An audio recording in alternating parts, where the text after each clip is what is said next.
tahun. Ketika 9/11 saya tinggal di sana. Saya dulu pernah terpapar dengan ajaran-ajaran Ma'alim fil Thoriq ini. Saya meyakini bahwa kalau Islam ingin berjaya, maka Islam harus tegak secara politik. Itu keyakinan saya dulu. Kalau lihat Gus Dur di TV, saya matikan TV-nya. Ini antek Yahudi ini. Saya dulu begitu. Ketika ada orang-orang Islam yang moderat, wah saya matikan TV-nya. Cak Nur apalagi, paling saya benci itu. Nurholis Majid, Allah yarham. Buya Syafi'i Ma'arif, saya ganti channelnya, saya mending nonton yang lain. Itu dulu saya seperti itu. Tapi kemudian saya berusaha mempelajari semuanya. Saya baca buku kanan, buku kiri, buku tengah, saya baca semua. Das Kapital saya habiskan. L'état de Révolution saya habiskan. Ma'alim fil Thoriq, Jahilatul Qarnin Isrin, saya baca semua. Hingga akhirnya apa? Kepala saya menjadi melting pot dari kesadaran-kesadaran kognitif bahwa manusia dan takdir-takdir keimanannya ini selalu berbeda. Kalau saya lahir di Meksiko, saya pastikan 1000% saya Katolik. Saya tidak bisa nantang soal hidayah. Ini benar-benar prerogatifnya Allah. Tapi kalau saya lahir di Argentina, saya Katolik deh. Lalu kemudian dengan takdir-takdir kelahiran itu, apakah kita kemudian seolah-olah, oh karena saya Islam, sejak lahir saya Islam, maka saya yang akan paling menghuni surga. Kalau orang yang berbeda dengan saya pasti masuk neraka. Selalu punya niatan-niatan seperti itu. Demikian juga dengan orang yang Kristen, kalau kalian mau percaya. Orang yang Katolik juga begitu kok. Inilah konsep-konsep dasar keyakinan itu. Lalu apakah saya menganggap semua agama benar? Bukan itu konsepnya. Setiap orang yang memeluk agama pasti menganggap keyakinannya paling benar. Persoalannya, apakah dengan menganggap keyakinan saya yang paling benar, apakah saya harus menyalah-nyalahkan keyakinan orang lain? Kan nggak harus. Itu adalah kesalahan besar, offsetnya di situ. Dengan mengatakan istri saya cantik, saya tidak harus mengatakan istri orang lain jelek kok. Ini loh analoginya.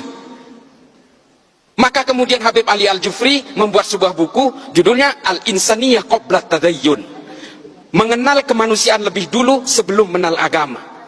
Karena apa? Kelahiran kita dan konsep-konsep keimanan ini berbanding linier. Kita beragama Islam karena lahir dari negara dengan mayoritas Islam dan dari orang tua beragama Islam.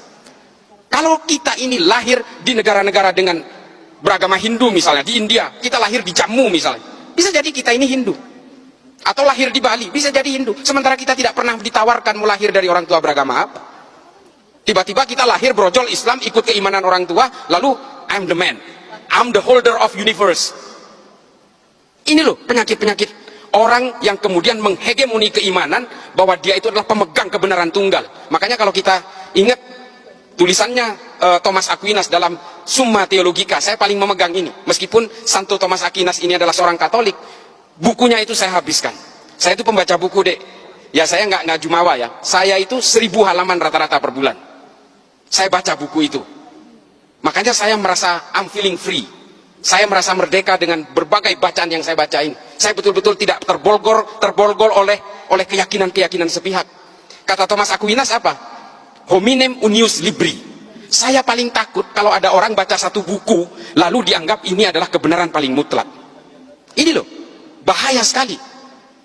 Kemudian yang saya kisahkan kedua adalah ketika kemarin Densus melakukan penangkapan di Poso sebanyak 22 orang secara serentak di semua sekitar Poso, ada Tojo Una-Una, Ampana, dan juga di kota Poso ada salah satu anak muda yang saya wawancarai, saya interogasi. Umurnya belum genap 17 tahun. Dia ditangkap karena dia ingin melakukan aksi teror, melakukan latihan-latihan militer untuk naik ke Gunung Biru menggantikan kelompoknya Ali Kalora yang sudah dihabisi. Nah, dari hasil interogasi itu adalah dia ini siswa SMA 1 Poso, akademisnya bagus, nilainya bagus, punya kecerdasan. Lalu dia keluar dari sekolah itu, dia berhenti. Karena apa? Dia mendapatkan pemahaman bahwa sekolah ini dibangun oleh negara togut dengan biaya-biaya dari uang riba. Coba. Ini semua adalah negara riba karena ada kelindan perbankan di sini. Coba bayangin tuh. Ini kasus yang pertama. Kasus yang kedua, ada seorang mahasiswi Gunadarma yang dia meyakini bahwa karena bank itu adalah riba, lalu semua ini menjadi riba, termasuk jalan aspal yang melibatkan bank, gaji pegawai negeri yang melibatkan bank, sehingga menurut dia KTP pun itu adalah benda haram. Sehingga apa? Dia merasa mengalami keterjepitan sosial, lalu dia nyerbu ke Mabes Polri, bawa airsoft gun, dia bunuh diri di situ, minta ditembak. Namanya Zakiyah Aini, tahun 2020. Temuan-temuan seperti ini kemudian saya mengambil kesimpulan adalah bahwa paham-paham yang seperti ini pada akhirnya memberikan kita kepada dua pilihan.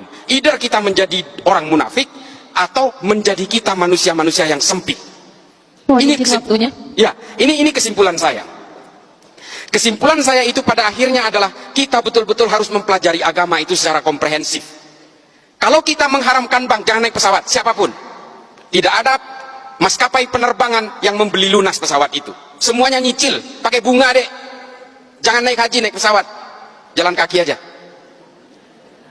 Janganlah kita jadi orang yang hipokrit, yang munafik, mengharamkan sumbernya dari hulu sampai hilirnya kemudian merasa dihalalkan. Ini jangan sampai seperti itu. Konsep usul fikih itu adalah tabiut tabiun. Kalau di atasnya haram, di hilirnya pasti haram. Kalau di atasnya halal, di bawahnya belum tentu halal, bisa jadi haram. Legen, tua, cuka. Halal, haram, halal. Tapi kalau di atasnya haram, ke bawahnya haram semua. Bir sepakat, kita haramkan. Bir ya. Kalau kalian jadi tukang parkir di pabrik bir, haram juga penghasilannya. Itu loh konsep usul fikih. Kalian kalau ingin mengharamkan bank konvensional, apa yang kalian kenakan ini semua melibatkan bank. Kalian akan menjadi munafik semua. Lalu, apa antisipasinya?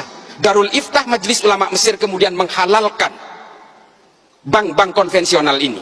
Dengan alasan, riba kita betul-betul mengharamkan itu. Allahu ahallal bai'a wa harrama riba. Jelas.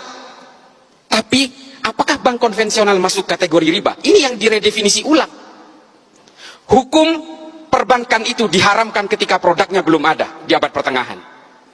Ini loh yang perlu redefinisi itu. Yang terakhir, maaf. Yang terakhir adalah, pada intinya adalah apapun keyakinan kalian, tafsir kalian, agama kalian, satu kuncinya. Ini yang disebut dengan moderasi beragama. Kalau kalian meyakini bahwa Tuhan itu satu, yang Islam nih, yang Islam. Kalau kalian betul-betul meyakini kul huwallahu ahad, kalian betul-betul menganggap bahwa Islam itu adalah monoteism, termasuk yang beragama lain, maka kita juga harus meyakini bahwa manusia dimanapun dengan agama yang berbeda-beda, dengan Kristen, dengan Hindu dan Buddha, itu pasti diciptakan oleh Tuhan yang sama. Ini tolong kalian rekam. Kalau kalian ini diciptakan oleh Tuhan yang sama, lalu untuk apa kalian itu bertikai dengan keyakinan dan keimanan itu? Itu loh kuncinya. Itu yang disebut moderasi beragama. Moderasi beragama ini bukan sekuler, bukan liberal, bukan. Tetaplah kalian dengan keyakinan-keyakinan agama dan tafsir-tafsirnya itu. Satu saja, jauhi kebencian, jauhi kekerasan, jaga nama baik agama masing-masing. Supaya apa? Supaya agama kalian ini tetap menjadi daya tarik.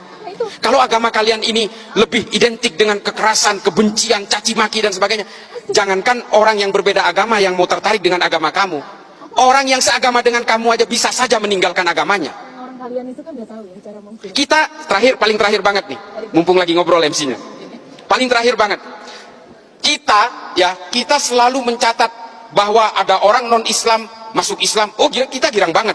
Sinead O'Connor masuk Islam. Wah, keren. Marcel Siahaan masuk Islam, keren. Kita hanya menghitung secara statistik orang non-Islam yang mengkonversi agamanya ke dalam agama Islam. Tapi kita tidak pernah mencatat orang Islam yang keluar dari Islam, tidak pernah ada prosesinya, tidak pernah ada statistiknya. Karena KTP-nya tetap Islam, tapi dia sudah menjadi agnostik atau menjadi ateis. Kenapa? Karena Islam selalu digambarkan dengan kekerasan-kekerasan dan kebencian, membid'ahkan satu sama lain, mengkafirkan satu sama lain, sehingga hidupnya seperti pepat dan sempit. Agama bukan tujuannya untuk itu. Agama itu adalah melonggarkan berbagai isi batinnya tanpa menghilangkan konsep-konsep teologisnya, tanpa menghilangkan kehausan spiritualnya. Gitu ya. Terima kasih banyak. Ini agak sedikit ini. Mudah-mudahan ini bisa menjadi manfaat. Kurang lebihnya